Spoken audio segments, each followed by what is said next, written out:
What's up, y'all, man? It's Jonathan Owens here on another episode of The Word Spoken. Let's get it into another episode. Let's go. So, again, we're about to break down something that I think is going to help so many people. So let's not waste any time. Let's get right into what we're about to talk about.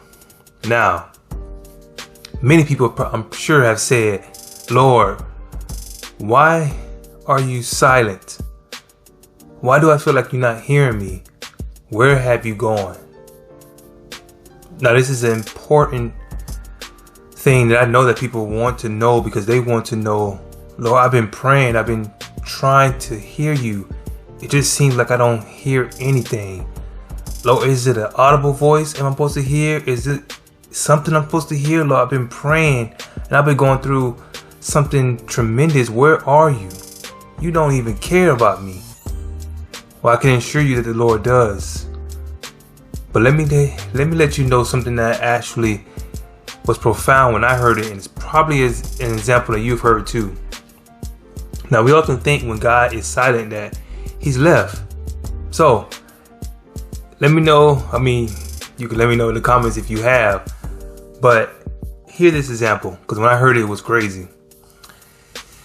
It says, during in school, you learn, the teacher is teaching you and you're learning all these things. He has taught you, whoever it is, or she, they have taught you many things. So you learn all the fundamentals of this course. You learn what not to do, what to do. The teacher has taught you and you're learning. So what happens during test time? The teacher sits at the front of their desk, at the front of the class, in their desk, and they sit there and they say nothing because it's test time. So in the moment where you feel like God is silent, those are the test times. Just like a teacher has taught you all class long about the ins and outs of how to pass the class, what to do to pass the test.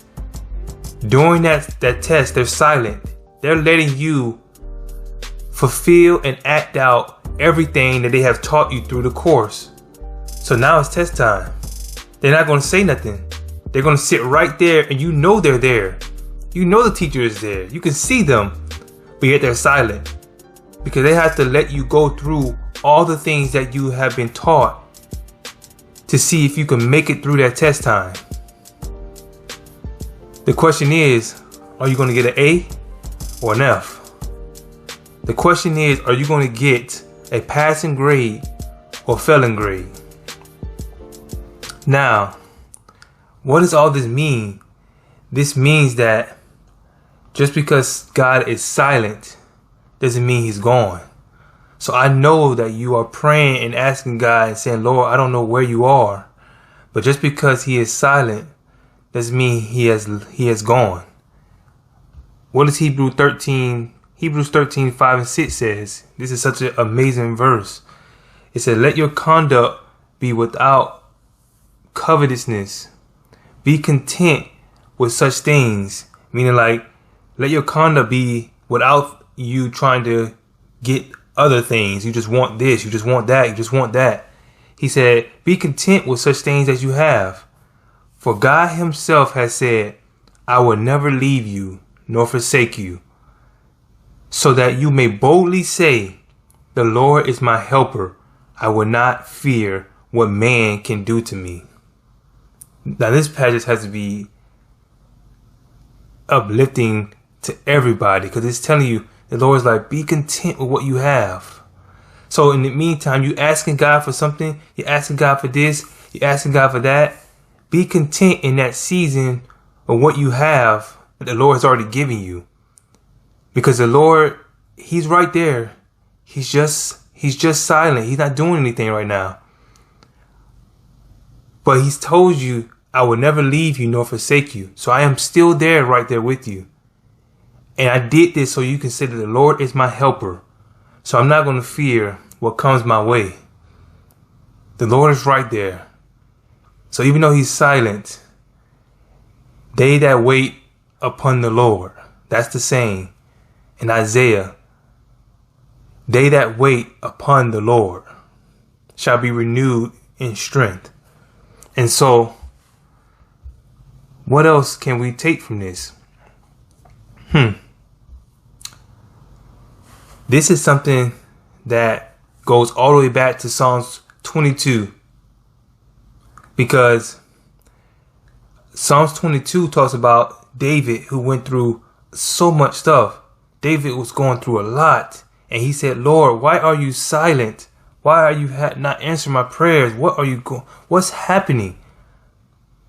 But then, and he also said that, Lord, why have you forsaken me? Now, this is something that Jesus quoted. You know, when Jesus said, my God, why have you forsaken me? He was quoting Psalms 22. This goes back to that passage, Psalms 22, that Jesus was quoting. Because Jesus is saying, Lord, why have you forsaken me? Now, this is you can go down a whole rabbit hole about how did God say this to Jesus and all that stuff. Jesus was taking on the full sin of humanity. The full sin of humanity, Jesus was taking it on. So that's why he can say, God, why have you forsaken me? Because God, the Father, had to turn his back because he could not look on the sin that the Son had to carry. He had to carry all of sin.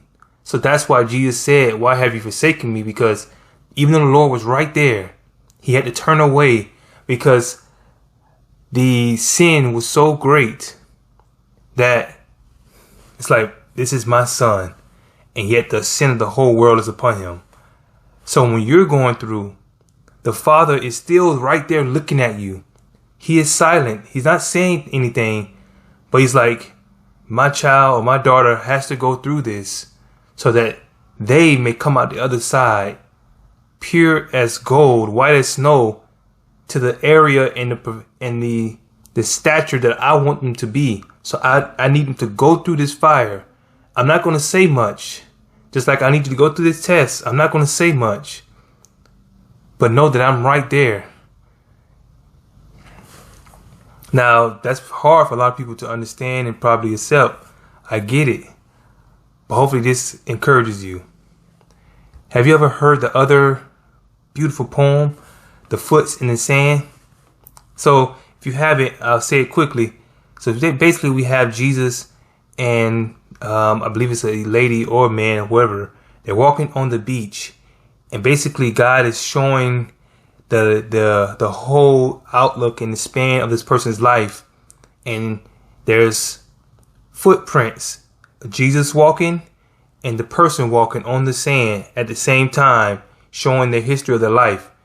And the person says, Lord, I notice that in the darkest moments of my life, you weren't there right there with me. I don't see your footprints alongside mine. I don't see them. And Jesus turns to the person and says, correct. In the darkest moments of your times, in the darkest moments of your life of times, I wasn't walking alongside of you. I was carrying you. It's your footprints that you don't see. It is your footprints that you don't see. You only see my footprints because in that time, I was carrying you in the darkest moments of your life. So I had to carry you because you could not carry yourself. And intentionally and purposefully, I allow things so that you may give it over to me so I can carry you. So you only see my footprints. That's because my feet are strong enough to carry your burdens.